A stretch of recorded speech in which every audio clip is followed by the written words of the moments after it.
Sup, you beautiful bastards? Hope you're having a fantastic Wednesday. Welcome back to the Philip DeFranco Show. Buckle up, hit that like button, and actually, a quick note before we get started. After today's show, if you need something not so negative, maybe more insightful, some good in your life. Right before I put up this video, I released my brand new podcast with Jacksepticeye over at youtube.com/ACW. We talk about burnout, growth, we get personal, we talk business. It is a great time. I highly recommend you check it out. But that said, this is the Philip DeFranco Show, and let's just jump into it. And the first thing I want to talk about today is a story that I can't tell if I love it or I hate it, but it is a marketing and culture story. And this situation revolves around singer, songwriter, record producer Travis Scott. You know, recently I feel like Travis Scott has really stood out to people who are not already fans of his, and doing that by partnering with companies that you wouldn't think that he would partner with. Earlier this year, he teamed up with Epic Games for this Fortnite concert event. It was different, exciting, crushed as far as the numbers were concerned. He even teamed up with Reese's Puffs last year to release special edition cereal boxes, which actually sold out in just 30 seconds. Also selling limited edition spoons and bowls on his website at the time. And so I guess it shouldn't be the most surprising thing that he teamed up with another company that you might not think that he normally would. And also with this new relationship, turning it into something that is bigger and different. Because what we saw with Travis Scott yesterday is that he partnered with McDonald's, and it wasn't just like, hey, McDonald's is great, I'm selling out. It was done in such a way that it actually felt like an event, right? So yeah, there were ads. And in it, he reveals a Travis Scott meal, which you can actually purchase for $6 at McDonald's. But then with this partnership, he announces something the other way around, a 60-item merch drop. And it genuinely looks like if Supreme or any of these hype beast type of companies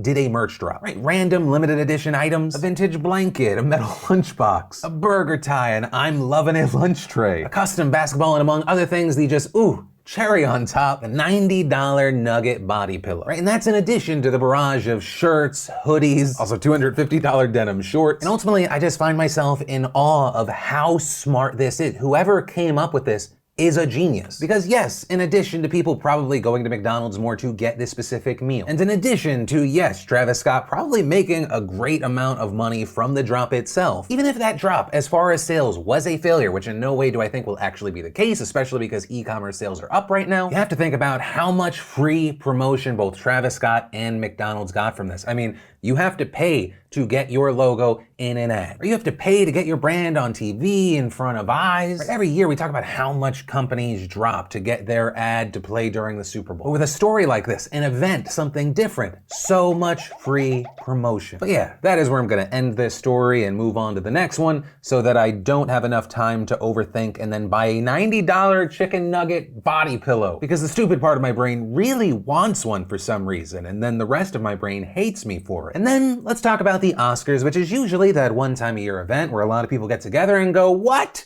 Insert name of person and or movie was not nominated, or they were nominated but they lost. That proves insert narrative. And actually, the news today is around one of the narratives with the Oscars that they have not been able to get rid of. Right, for the past few years, we've seen Oscars so white trending whenever the Oscars roll around. This over what has been described as a long history of diversity issues. And to deal with this issue, we've seen the Academy of Motion Picture Arts and Sciences doing things like inviting large new groups to the voting body, making sure many of those invited include women and people of color. And now, the big news that we're seeing this week is that they just unveiled new diversity and inclusion standards for a film to be eligible for Best Picture. And the reaction to this news is mixed. You've had some people saying, yes, this is a great change, some saying, no, this is woke gone wrong, and others saying, no, this actually doesn't do enough. And part of the reason for that is what is actually required for a movie to be eligible. And the reason for that is both a mixture of the top level understanding of the situation as well as the specifics. Right, so the Academy laid out 4 standards that films must meet, but the films actually only need to meet 2 of the 4 standards. And for things like the first standard, for example, which is on-screen representation, themes, and narratives, to get the check for that, films only have to meet 1 of the following criteria. One of the lead or significant supporting actors must be from an underrepresented racial group, or at least 30% of all actors in secondary and minor roles must come from at least 2 underrepresented groups, which could include women, racial groups, the LGBTQ+ community, or people with a cognitive or physical disability, or the main story, theme, or narrative must be centered on one of those underrepresented groups. Right? Same as the second standard, which is creative leadership and project team. Film only has to have 1 of the following. At least 2 creative leadership positions, which range from cinematographer, composer, director, producer, and more, must come from an underrepresented group. One of those positions must belong to an underrepresented racial or ethnic group, or at least 6 other crew or technical positions, including gaffers, script supervisors, but excluding PAs, be from an underrepresented racial or ethnic group, or 30% of the film's crew must be from an underrepresented group. But then you also have, like, for the third standard, which is industry access and opportunities. To get that check mark, a film must meet both of the following criteria. The film's distribution or financing company must have paid apprenticeship scholarships or internships for underrepresented groups, with specifications for those groups varying based on the size of the company, and the film's production, distribution, or financing company must offer opportunities for below-the-line skill development for people from underrepresented groups, with the last of the 4 standards being audience development. And to me, that a studio or a film company must have multiple in-house senior executives on their marketing, publicity, or distribution teams from an underrepresented group. So there's all of that, and once again, this only applies to Best Picture, and a film needs to meet just 2 of those standards. Everything else is essentially free reign, and this is set to go into effect in 2024. Though, starting in 2022, films must submit inclusion standards. Right, so as far as responses, the people that are happy are saying, you know, any progress is progress. With some saying things like, this is a good thing, it's a very low bar and filmmakers have lots of ways to meet it, but it should encourage them to look beyond the usual old familiar faces. Also, as far as the negative responses, right, the criticism of these new standards, we've seen things like, because that's what great art is all about, checklists, and another award meant to discern artistic exceptionalism that will now simply recognize the latest definition of social progressiveness. The moral and social obligations of art can't be enforced by bureaucrats. As well as people saying, I'm not that interested in seeing white male directors add in representation in their films not in good faith. Literally, we just want the Academy to recognize the good films already made by women and people of color. And then finally, like I said, there are people that think that this doesn't really go far enough. And it's interesting to say this because the following point has been used to both represent a good and a bad thing. You have people saying things like, if these standards were already in place, there goes The Irishman, there goes Marriage Story. And there you had people like Kyle Buchanan tweeting. Thing is, near as I can tell, both those movies, in reference to The Irishman and Marriage Story, would still qualify. Each had at least 2 female department heads, standard B. And the Netflix marketing team is pretty diverse, standard D. And noting Tree of Life would still get in, at least 2 of its department heads were female, and it was put out by 2 companies, Plan B and Searchlight, with high-powered female execs. And also noting, the more that I look at this, the more I see that standards C and D are so easy to meet. Studios simply need a robust internship program and a marketing department that's relatively diverse. So essentially, part of the argument there is that a lot of the big studios already meet these requirements that are supposed to promote change. And so potentially, these standards might not actually change anything, and if anything, fuck over indie studios. This is also something that Mark Harris, a writer and columnist who often writes about filming, talked about on Twitter, explaining that for these big studios, meeting these standards should actually be easy, saying internships paid for by the studio plus gay people and women in the marketing department and the job is done. It's indie movie makers who will have to meet much more rigorous standards of casting and or production staffing if they want to guarantee eligibility. In closing, it is possible to meet these new Academy diversity standards without hiring a single non-white person on a movie. And it is a slam dunk to meet the standards without hiring anyone who is LGBTQ+ or disabled. So is this stasis disguised as progress? Right, so there's this interesting situation right now that the Oscars are getting hit from both sides. Right, one side saying you shouldn't be implementing what some have called woke quotas, and others saying not enough is being done here. This is change in name only. And actually, with that said, I do now want to pass the question off to you. What are your thoughts on this? Do you see this as a positive change, maybe something that's more neutral? Do you think it's negative, ridiculousness? I'd love to know where you stand on this story and why. Let me know in those comments down below. But from that, I want to share some stuff I love today, and Today in Awesome brought to you by Squarespace. Whether you need a domain, a website, an online store, a whatever, make it with Squarespace. Squarespace empowers people of all kinds to create their online web presence or launch their passion projects, and it's a place that so many people trust and where everyone can find and make a home. It's also easy to see why. There is nothing to install, patch, or upgrade ever, and creating a beautiful website with Squarespace's all-in-one platform has never been so simple. It is extremely intuitive and easy to use. Also, it includes fantastic things that you usually don't think about until way after. Important things like gaining access to their award-winning marketing tools and analytics, and you can get personalized support from their award-winning customer care team via email or live chat. Whatever you need, they are available 24/7 to help out. So if you want to check it out, see why others love it so much, you want to start your free trial today, head on over to squarespace.com/Phil. And when you realize you love it and you finally made the right decision, make sure you enter in code PHIL to get 10% off your first purchase. And the first bit of awesome today is we got the trailer for Dune. We got Josh Gad's guest host monologue on Jimmy Kimmel Live, as well as BTS breaking down their style heroes. Vanity Fair gave us everything Jessica Alba and Gabrielle Union do on set in a day. We had Blake Anderson on Stir Crazy. And finally, to tie it back to our first story today, we had a review of the new Travis Scott meal. And if you want to see the full versions of everything I just shared, the secret link of the day, really anything at all, links as always are in the description down below. And then let's talk about Georgia and elections. Right, so last week we talked about Donald Trump telling people to double check their vote in person. So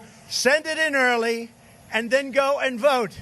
And if it's not tabulated, you vote. And the vote is going to count. You can't let them take your vote away. These people are playing dirty politics. Dirty politics.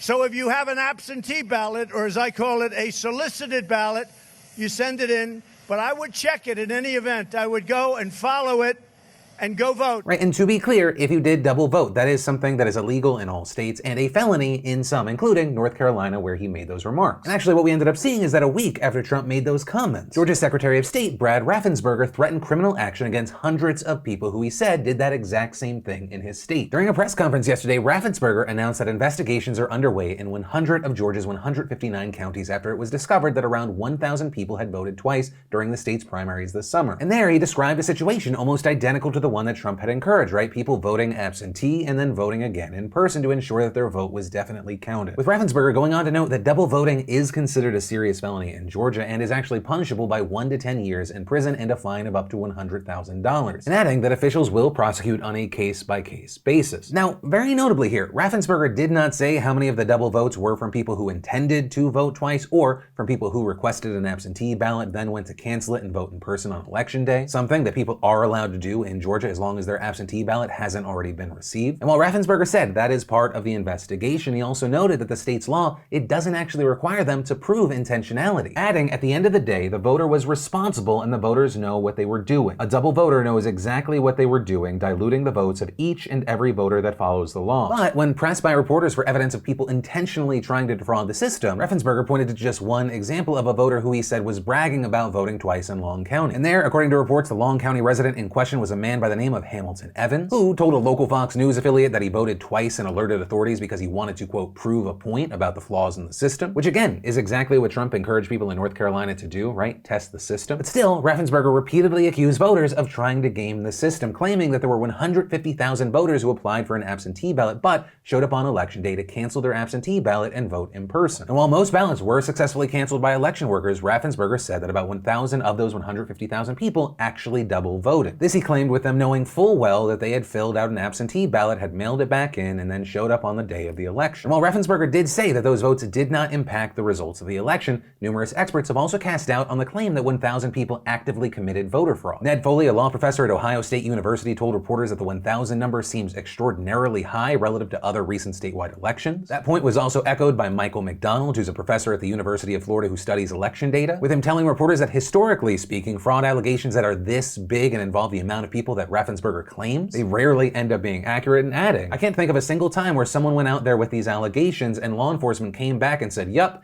every one of those people fraudulently voted. And adding, once they are referred to law enforcement, those initial eye-popping numbers turn out to be something you have to squint at. We also saw McDonald sending out a series of tweets warning people to be cautious of Raffensperger's allegations, writing this could just be election official data errors, as has repeatedly been the case in prior sensational allegations of vote fraud, and adding, it is abundantly clear from even a cursory analysis of the primary data posted by the Georgia Secretary of State's office that it is riddled with errors. Many counties didn't enter late rejected ballots, voters recorded as casting an accepted mail ballot with no vote history, etc., with him going on to show a screenshot of data showing the reasons that poll workers wrote down for voters who were given an absentee ballot but canceled it to vote in person, noting that small data sample was riddled with typos, which calls into question the reliability of data, and adding, these 1,000 alleged double voters are at the mercy of election officials to have entered data correctly. All it takes is for a poll worker to fail to cancel properly a mail ballot of a voter who stated they wanted to vote in person for a voter to be erroneously flagged as voting twice. And in his press conference yesterday, Raffensperger even acknowledged that, seemingly contradicting the numerous remarks that he made in the same briefing about how all suspected double voters were responsible, and saying of the 1,000 double votes, that was really on election officials or poll workers' side, with him also going on to insist that the double voting was not the result of a problem with the state's voting system, but rather human error, saying the system worked fine, it's not the system, it gets to be very hectic as you're juggling the many balls of many voters. But there, others have said that the fact that the primary was so hectic that double voting slipped through the cracks, either because of intentional double voting or because of data errors, is a direct result of problems with the voting system. Georgia's primary has been characterized as one of the most chaotic and problematic of this election season, right up there with Iowa, which is really saying something. And we talked about this on the show right after it happened back in June, right? That primary was plagued with problems. There was a massive shortage of poll workers and issues with some poll workers not being properly trained in many places. There were massive malfunctions with a new $100 million voting system that state officials had insisted be implemented before the primaries despite numerous warnings. And those factors contributed to long lines and hours-long waits. And even beyond the issues with in-person voting, there were also tons of issues with absentee voting. Right? You had record numbers of people voting absentee, with nearly half of all primary voters casting ballots by mail. That is an absolutely huge increase from the 5% of voters who normally generally vote absentee in the state, also resulting in county election officials being overwhelmed at times. But even then, the situation was made much worse by the fact that many people who requested absentee ballots said the election officials never actually sent them. So that is why they showed up in person to vote on election day. And like we talked about back in June, many people blamed Raffensperger for this disastrous primary and said that he could have done more to prevent this, with some even accusing him and other officials of actively engaging in voter suppression. This because many of the problems were in largely black neighborhoods. And so because of all of that, you had a lot of people condemning Raffensperger's remarks yesterday, saying in fact it was a direct result of his actions and he was trying to deflect. This including a group of voting rights groups called the Voter Empowerment Task Force. They slammed Raffensperger, calling his remarks a deliberate distraction to draw attention away from all the problems that have happened under his watch. Adding Georgia's failed top elections official has decided to push a right-wing narrative spreading across the country rather than focusing on protecting the constitutional rights of every Georgian. But all of that said, that is ultimately where we are with this story right now. It will be interesting to see what happens from here, especially because according to Raffensperger, roughly 900,000 people have requested absentee ballots for the general election. And while he has encouraged people to vote absentee, if these same problems persist from the primary and nothing is done, I mean, there's no reason to think that Georgia won't have another shit show on their hands. Because I mean, even a little bit in Georgia could have a huge impact. For example, during the primary, Raffensperger's office told reporters that 97% of absentee ballots were delivered to the right place before election day. And while 3% might sound like a slim margin, if that holds true for the general, or that's easily 27,000 ballots that don't get sent to the right place on time. And in a state like Georgia, which is hard fought, that is enough to swing an election. But hey, that is where we are with the story right now, and of course I want to now pass the question off to you.